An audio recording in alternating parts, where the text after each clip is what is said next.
Hey, what's up good people? My name is Sean and today we are playing pure Mekk-Knight. I'm going to be doing an in-depth breakdown and a list for it, but I'll also have a budget version towards the end of the video, so stay tuned for that if you just want to get your toes wet and you just want to try it out. So, we're going to talk about Mekk-Knights, and today I recently put up a video for Mekk-Knight Invoked, which is the more common way you see Mekk-Knight played, but I actually think Mekk-Knight does really well in this current format of Yu-Gi-Oh! Master Duel as a pure build deck. So who are the Mekk-Knights? Let's get a little quick introduction to them. The Mekk-Knights are monsters who were featured heavily in the World Legacy storyline that you saw in solo mode. They're very good monsters, and they specialize in going second, as they can special summon themselves to the field if there are 2 or more cards in the same column.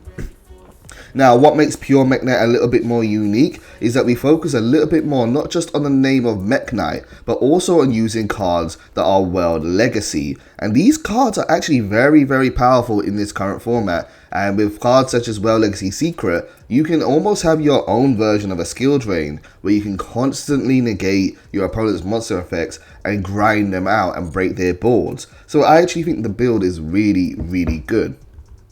So we're going to start off with starters and look at how we build a pure Mekk-Knight deck. So one thing you have to be aware of when you're playing pure Mekk-Knights is Mekk-Knights are designed to go second, obviously, as I just said. But this affects them in many ways. When you are not able to summon your Mekk-Knights, you are almost halving the number of extenders and starters that you have available to you. So you really do want to go second with this deck. But once you do, they become incredibly powerful because they're able to get to the field very easily.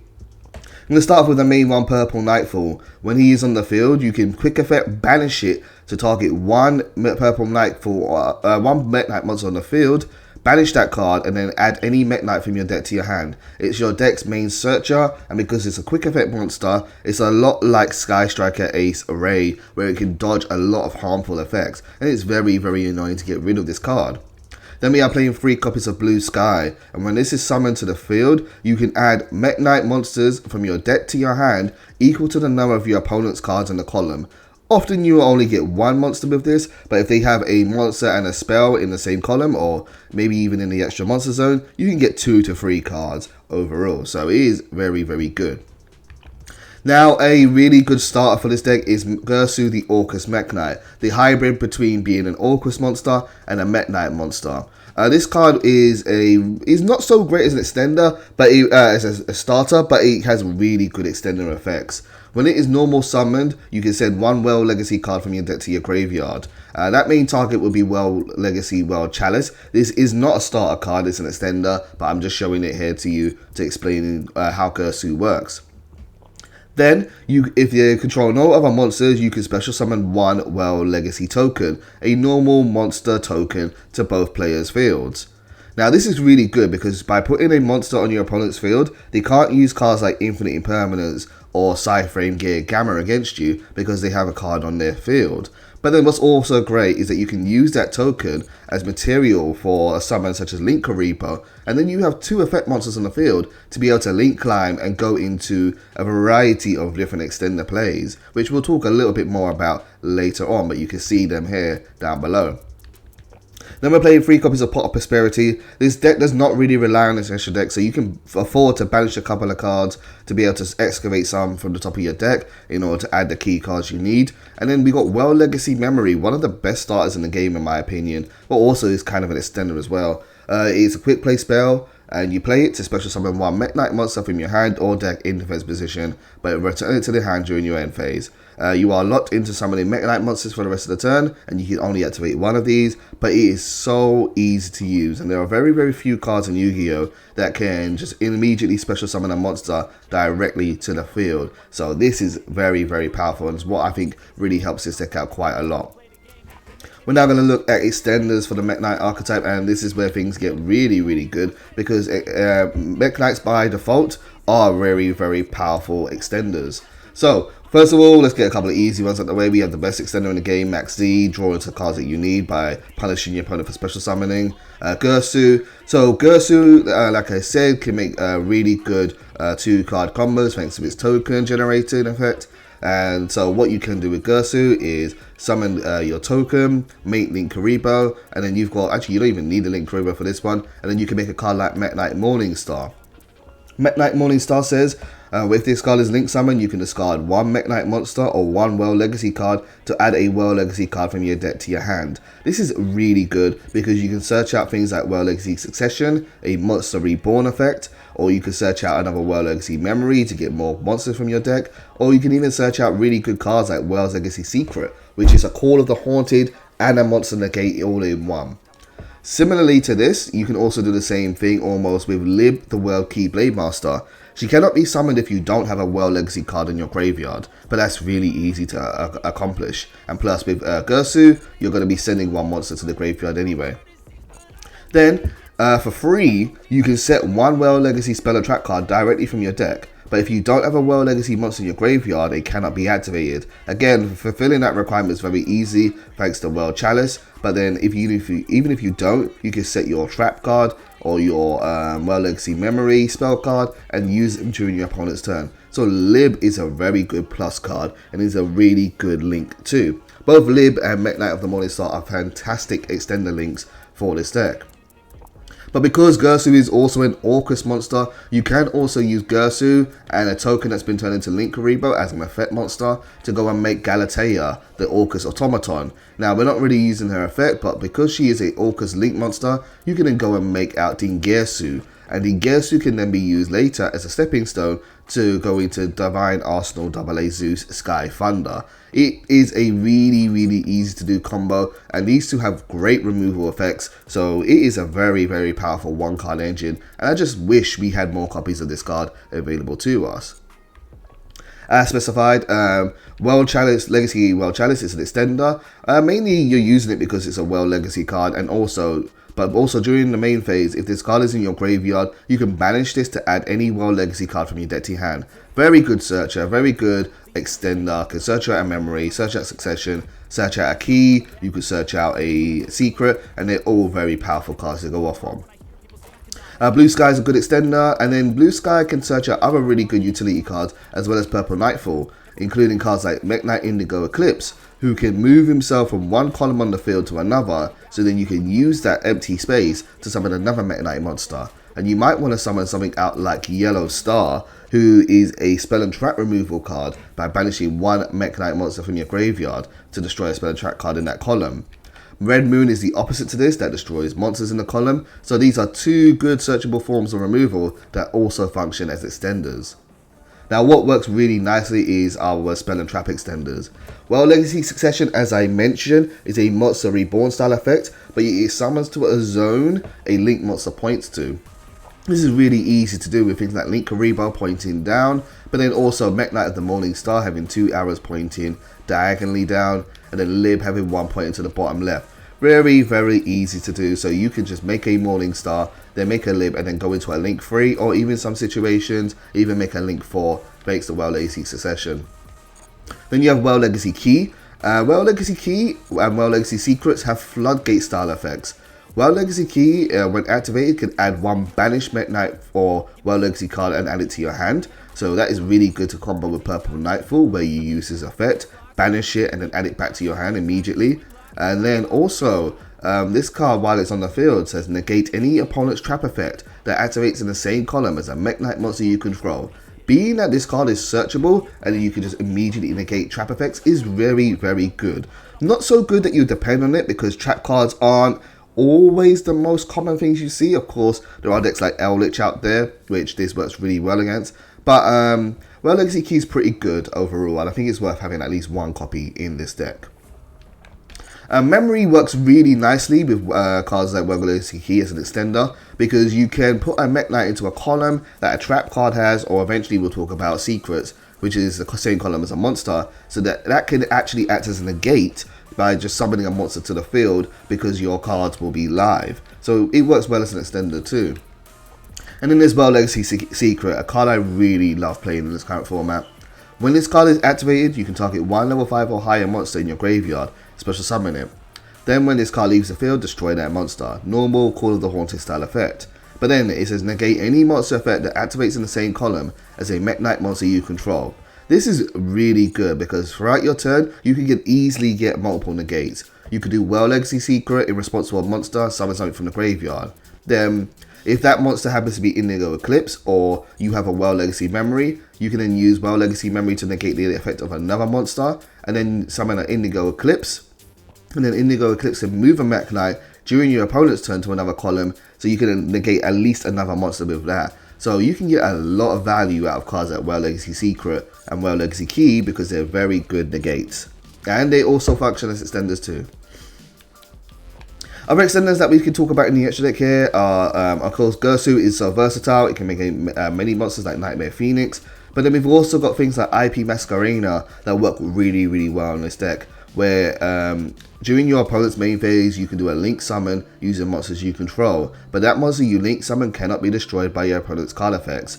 So if you summon something like Mekk-Knight of the Morning Star with her, you can, well, you wouldn't really, but if you did, you can make a monster that cannot be destroyed by battle as long as it battles a monster in a different column, and is also immune to being destroyed by your opponent's card effects.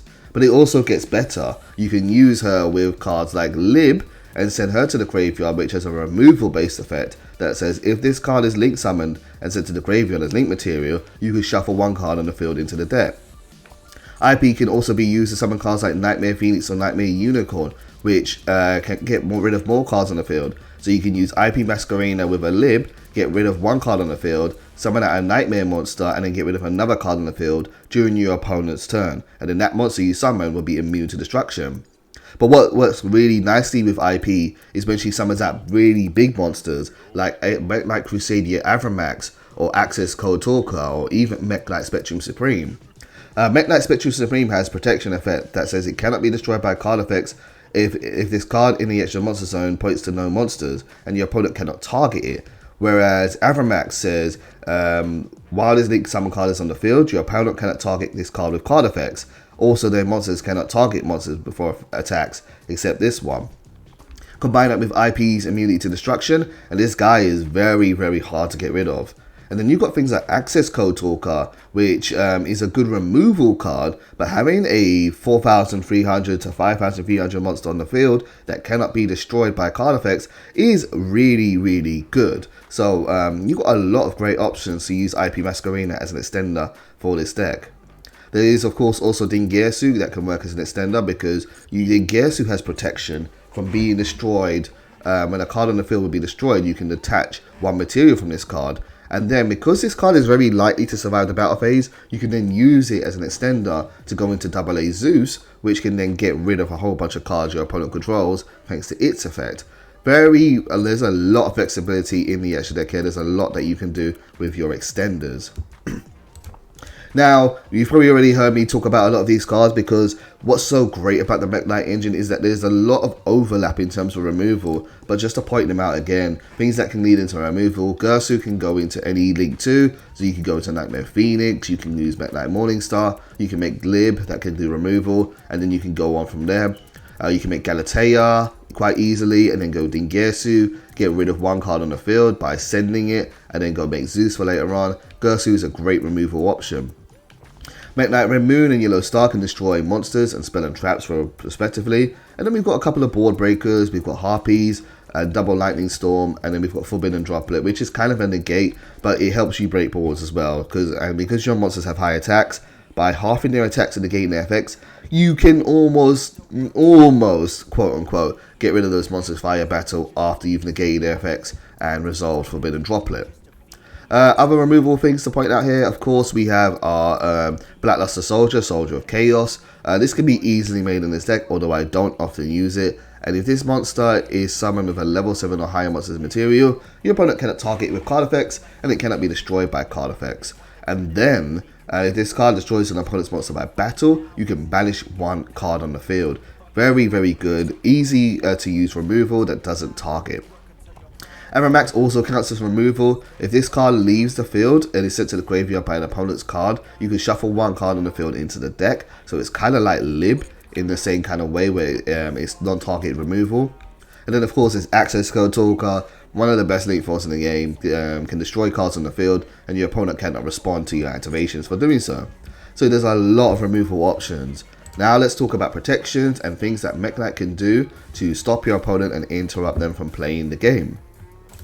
So, protection options, mostly let's talk about our hand traps. You've got Mekk-Z, of course, and Mekk-Z can draw into more cards for you to help you break your opponent's board, or hand trap counters such as Gamma, Ash Blossom, and Nibiru, and also Infinite Impermanence. Purple Nightfall is kind of like a protection effect, because it has a quick effect banish, and it can banish any of your monsters. If any of your monsters are targeted by an opponent's effect, you can just use Purple Nightfall's effect to save it, and then it will come back later during your standby phase, or your next standby phase. So that is also kind of good. And then you've got things like Key, Secrets, and to negate your opponent's monsters cards, and then also Forbidden Droplets as well. And Well Legacy Memory can also be kind of be a negate if a Key or a Secret's on the field already. And you've got Imperm. Things that protect you, well, we've kind of covered these already. Dingirsu has immunity. Double A Zeus doesn't have protection, but it can be linked up here. But you can use it during your opponent's turn, so it can remove their threats. Mekk-Knight of the Morning Star has immunity to being destroyed by a battle and taking battle damage if it battles a monster that is not in its column. IP Masquerena gives a lot of monsters immunity to destruction. Lib doesn't have immunity, but can be used during your opponent's turn as a link summon with, say, IP Masquerena to shuffle a card back on the field. We have Spectrum Supreme that has immunity to targeted effects and destruction if you fulfill its criteria. Blackluster Soldier, the same, has immunity to targeted and destruction effects. Avramax cannot be targeted with card effects. Normally, summon with IP Masquerena, it can't be targeted, and it cannot be destroyed by card effects. And then also, your opponent can only attack this monster. And if this battles an opponent's monster, you can make this card gain attack equal to that opponent's special summon monster during damage calculation only. So it is really, really powerful. It's going to be very hard for people to get rid of this card, especially when summoned with IP Masquerena. And then you got Access Code Talker. Doesn't have protection, but again, you could summon it with IP Masquerena and then go into Access Code Talker to set up on your next turn. And now let's talk about the win condition for the deck. This is kind of obvious. You've got a lot of big boys and a lot of big monsters, but just to point it out, the way you win with Mekk-Knights is just overpowering your opponent and running them down. So your Mekk-Knights have big attacks, and then things like World Legacy Secret is powerful as a win condition because you can do so many negates with this card and your other extenders as well. And then really your whole extra deck is like a bunch of win conditions. Just remove your opponent's threats constantly, whittle down the resources. Summon things like Zeus, Dingirsu, BLS, Mekk-Knight Spectrum Supreme wins you so many games. What's great about this card is if this card is the only card in its column, it can attack directly. 3000 attack directly is very, very powerful. It's a game-winning card quite easily. I didn't mention this is also an extender because you can also send one other card you control in this card's column to the graveyard to special summon a Mekk-Knight monster from your deck in defense position. Really good extender. Can get like a Purple Nightfall out if you've used it maybe to summon this card out. So it works really, really good as an extender. And then you have things like BLS can double attack sometimes. Avramax, I've already spoke about how insane he is. Access Code Talker wins games. There are so many ways to win games in this deck. So now let's go off into the deck profile and let's show you what this looks like all together once and for all. So the deck profile looks a little bit something like this. 42 cards, really couldn't reduce it down to lower than that. I really would like to, but at the moment I'm very happy with the ratio. We have 3 Mekk-Z, double Gamma, 3 Ash Blossom, 1 Girsu, 1 Well Legacy Well Chalice, 3 Blue Sky, 1 Yellow Star, 1 Red Moon. You don't really need Red Moon in my opinion, but I always keep it there as an option. 2 Indigo Eclipse, 3 Purple Nightfall, 1 Nibiru, 1 Harpy Feather Duster, 1 Well Legacy Succession, double Lightning Storm, 3 Pot of Prosperity, 1 Well Legacy Key, 3 Well Legacy Memory, 3 Forbidden Droplet, 3 Infinite Impermanence, 3 Well Legacy Secret, and then for your extra deck you have Dingirsu, Zeus, Link Karibo, Phoenix, double Mekk-Knight Morningstar. You could reduce this what these to 1 each if you wanted to, but they're really good at all stages of the game. So if you maybe wanted to fit some other cards in, you could do that, but I think these cards are really good. They're very powerful Link to extenders. 1 Galatea, 1 IP, 1 Spectrum Supreme, 1 Unicorn, 1 BLS, 1 Crusadia Avramax. and 1 access code toolcar. We're now going to look at a budget version of this deck. So if you wanted to just to try out pure Mekk-Knights and see how it is without spending too many of your resources, well, here is a build that I might recommend to you. The extra deck is the main glaring thing. A lot of the extra deck cards are high rarity, so if you could get a couple of these, it would be really helpful because they are very good setup cards for your deck. But if you can't, you can play without it nonetheless. And then in the main deck, we have 3 Purple Nightfall, I think is mandatory, and then 2 Blue Sky, and then the rest of it is just low rarity stuff. So things that I would play would be more Indigo Eclipse, more Yellow Star and Red Moon, and then you're gonna go a bit harder onto your Well Legacy cards. So we have Triple Secret, Triple Well Legacy Memory, 1 Key Still. You could, if you wanted to, although I don't think it's too good, but if you really wanted to give it a try, you could play Well Legacy Whispers, which is a card that targets 1 level 5 monster on the field. It gains 1000 attack, which isn't too bad, and then it negates any spell effect in the same column. Let's put it in the deck, give it a try, have fun with it, and see if you like it. And then Key negates traps, and then Secrets negates monster effects. Another Well Legacy card we have is Well Legacy Scars. It gives all your Mekk-Knights 300 attack and defense. And then once per turn, you can discard 1 Mekk-Knight monster or 1 Well Legacy card to draw 1 card. So it allows you to go through your deck a little bit quicker, allow you to draw in some more things you need. You set up your graveyard for effects like Well Legacy Secret easier, so it's actually really not that bad. It has a crazy effect where you can manage 8 Mekk-Knight monsters with different names from your graveyard and or face up on the field to send your opponent's entire hand and then shut it to the graveyard. But you're not going to really get that effect off. You would have to run Mekk-Knights that aren't really that good in order to make it work and some extra deck ones, so don't worry about the second effect. Now, Mekk-Knights naturally don't really need their normal summons, so I thought we'll take advantage of that with a couple of other cards. First of all, we'll play 6 Kaijus, double Radian, double Gardeler, and one of the 3300 ones each, Jizuriku and Thunder King. These are good. Good removal cards for going second particularly. By putting a Kaiju on the field, it helps you set up your board because you can put them in a column where you want them to be, and then you can summon out your Mekk-Knight, so they're really good and helpful. Just be aware that these are the higher attack Kaijus, and they're a lower rarity ones, so they're cheaper, but you really ideally would want the ones with lower attack like Gamma Seal or Humongous to help you set up a little bit easier. But if you haven't got them and you're trying to play this budget, these will do just fine. Just be aware of their high attack value. Then we also have a card that I used a lot in the NR Festival, and that was Ancient Warriors Loyal Guan Yun. This is a Cyber Dragon. If your opponent controls a monster, you can special summon this card from your hand. So really good go in second, just as a 2500 beat stick. And then you can target, if your opponent controls more monsters than you do, you can target 1 monster your opponent controls and destroy it. It goes really nicely with Mekk-Knights, just putting more big boys on the field, and it allows you to push the game and be very aggressive. And then last but not least, I threw in Boa Baboon as a normal summon. I thought it was the best cheapy normal summon you could get.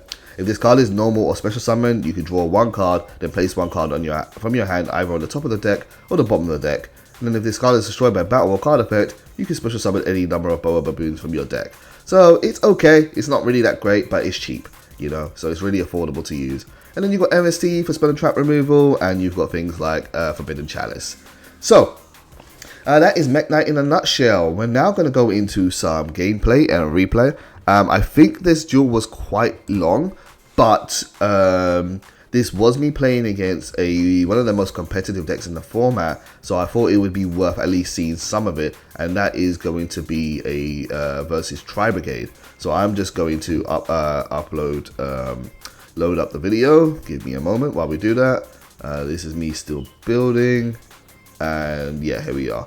Okay, so switching over in a second.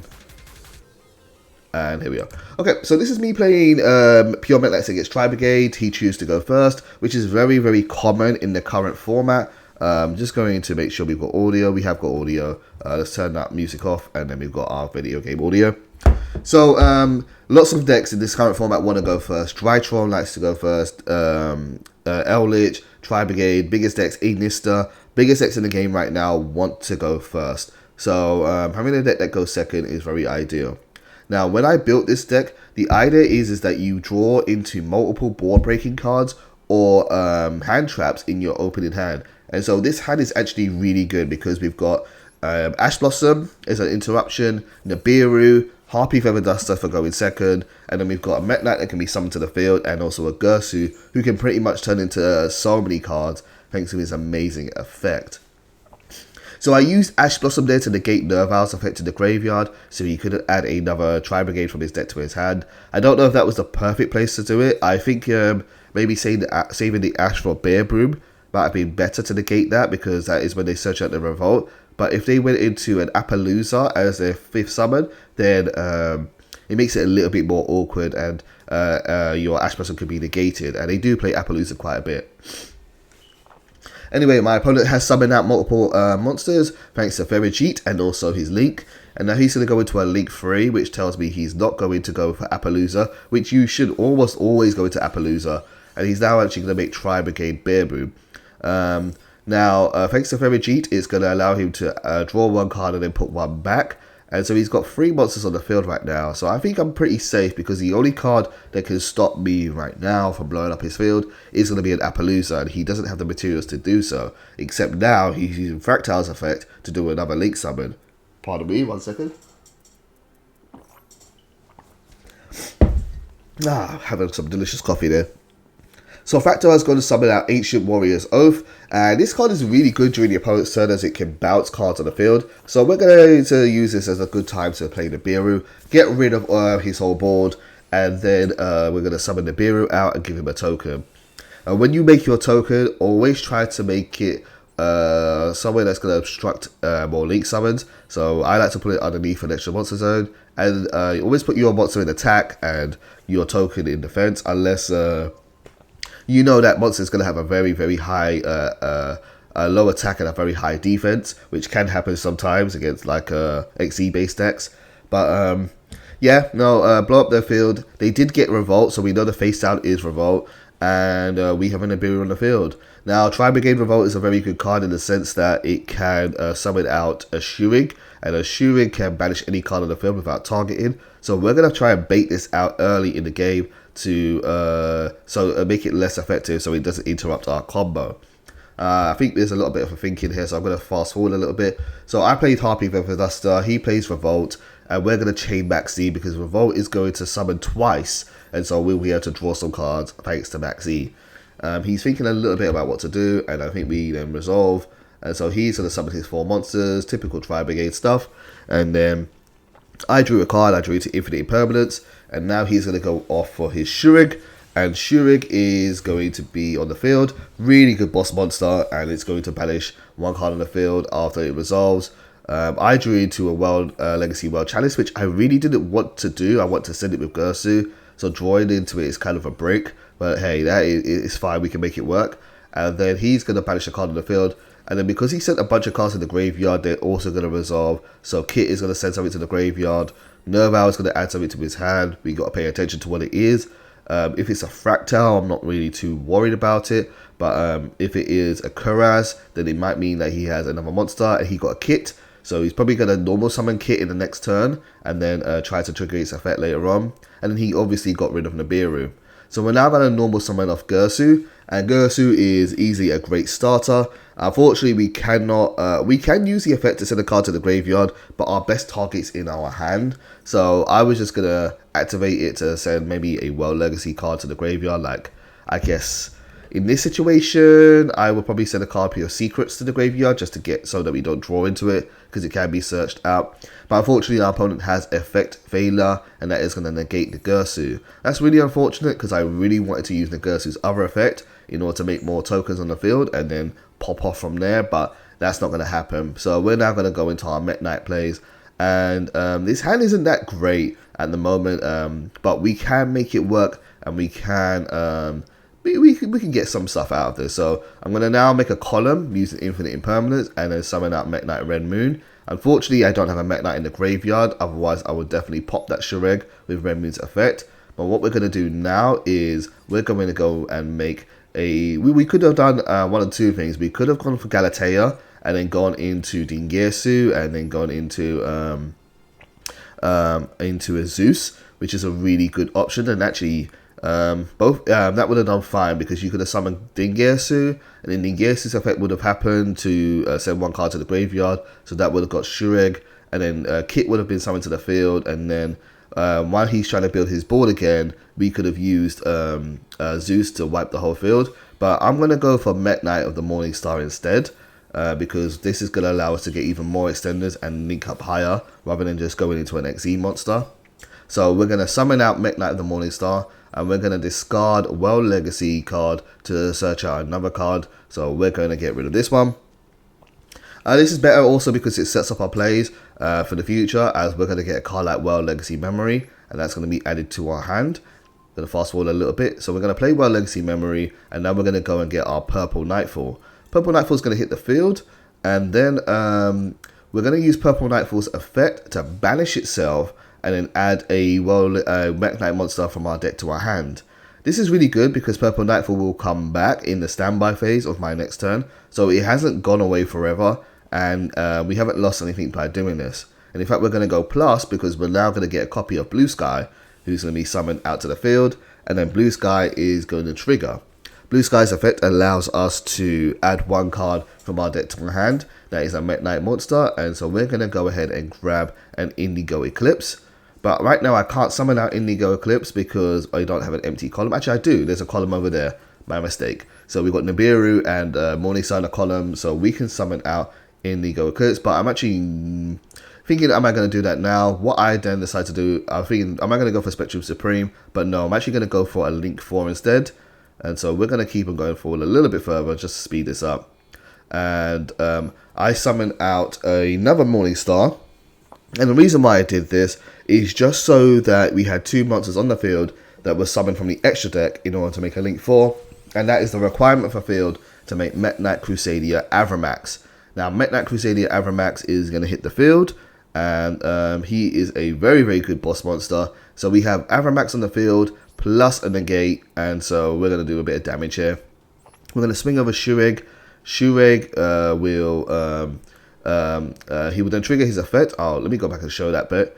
So he will attack Shureg, and then before damage calculation, we use his effect, and he increases his attack by the attack of the monster he's attacking. So this monster always does 3000 attack when it attacks a monster that was special summoned. So I'm not even worried about the Nibiru token right now, even though it's got 4700 attack. If he attacks my Avramax, then it's not going to be too bad for me anyway, because I will be able to use his effect. In addition, Avramax makes it so that he cannot be targeted by card effects, which isn't going to be too good in this matchup. If he summons a Zodiac monster, then he won't be able to Trident it, so I guess there's relevance there, but both Zeus and Shureg can get rid of it for free. But then there's also the fact that Mekk-Knight Crusadia Avramax makes it so that he cannot target my other monsters for attacks, so that's also really good. Now, what is also good about Crusadia Avramax and summon it to the field is that it's kind of got an insurance policy where if your opponent does find a way to get off the field, even though it's very hard to do so, it can shuffle a card back on the field. So if he does summon a Shureg, I think he has to go to the graveyard, so Shureg wouldn't work. But if he does summon Zeus and sends it to the graveyard, I will immediately get rid of that Zeus thanks to its graveyard-based effect.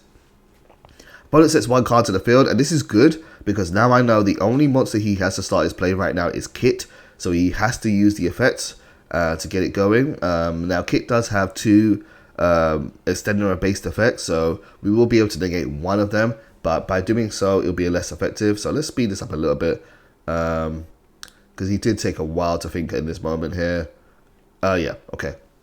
So he activates Kit's effect. He wanted to do a Link summon, and I think he was going to go for Shureg. I think he banished 4 monsters. So we chain Impermanence, negate Kit, and then Kit is now being shut down. So his only option at this point is to make Almirage, and then Kit will trigger, and then Kit will go to the graveyard to send cards to the graveyard. Now at this point, I'm very, very fine. He uses normal summon already. Now, if he was to get Karass, and he was able to use Karass's effect, he would be able to special summon and then carry on doing his Link Climb plays. But because he has no cards in his hand to discard for Karass's effect, we know that whatever he adds won't be able to summon a monster to the field this turn. So he goes and gets Fractal, and yeah, that's going to be good for his next follow-up turn, but it's not going to do anything for him here at the moment. So we're going to speed forward a little bit. He goes to the end, and now we're on to our final phase, and we draw into Gamma. So there's a lot that we can do here. First of all, we're going to do standby phase, and we are going to bring back Purple Nightfall, and then Purple Nightfall's effect is going to be used so that we can get more monsters out. So we're going to banish it, and then we're going to search out a card. And in this situation, I think another copy of Blue Sky would be most appropriate. So we go get Blue Sky, and we do still have one column on the field, but we also have a card in our graveyard we can use, and that is World Legacy World Chalice. So we're going to banish it to add one World Legacy card from our deck to our hand. And this is going to be helpful as it's going to get us a spell and trap card that can be used to make a column. So let's fast forward and let's do a search. We go and get World Legacy Key. Now there's a face down card on the field, which is most likely going to be a trap. So I got World Legacy Key with the hope of that we can maybe negate that effect if he chooses to activate it. Especially if it's a revolt. If it's Tri-Brigade, it's either going to be Impermanence or Revolt. So they're both really, really good cards. So negating them would be really good. We played World Legacy Key, and when it is activated, you can add one Mekk-Knight monster from your banished pile back to your hand. Or you can add a World Legacy monster from your banished pile back to your hand.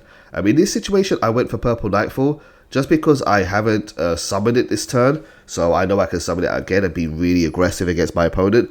But I could have easily gotten back the World Legacy World Chalice if I had a way to discard it and continue doing my plays. So that is also equally valid. And then summon out Mekk-Knight Purple Blue Sky. Blue Sky is going to do his search. And we are going to go off and search out another card. I think my opponent's thinking about responding there. We go and get Indigo Eclipse. I think he's just realized that if he activates his trap card, it will be negated. Then we summon out Indigo Eclipse into the column that the Nibiru's in. And then we are going to move over Indigo Eclipse using his effect. And then, just going to fast forward this. And then we're going to go into Purple Nightfall. Purple Nightfall hits the field. And then we've got a whole load of attack on a single turn. And we could even go further. We could special summon even more. Like summoning Lib would be really good. You could even do an access code talker. But right now, we've got enough here to really kind of win the game. So we've got Nibiru in defense that can be attacked by Blue Sky. And then you've got 3,000, 5,500, 2,400 plus that is 7, 9. So yeah, pretty much just game. There it is. And so our opponent scoops it up. And so that is pure Mekk-Knights versus Tri-Brigade. It can happen. It is very, very powerful. I think the deck is very good. And because this deck favors going second, I think it's in a very powerful position. Anyway guys, hopefully you've enjoyed this video and breakdown of the Mekk-Knight archetype as a pure variant rather than an evoked variant. I'll see you soon. Take care.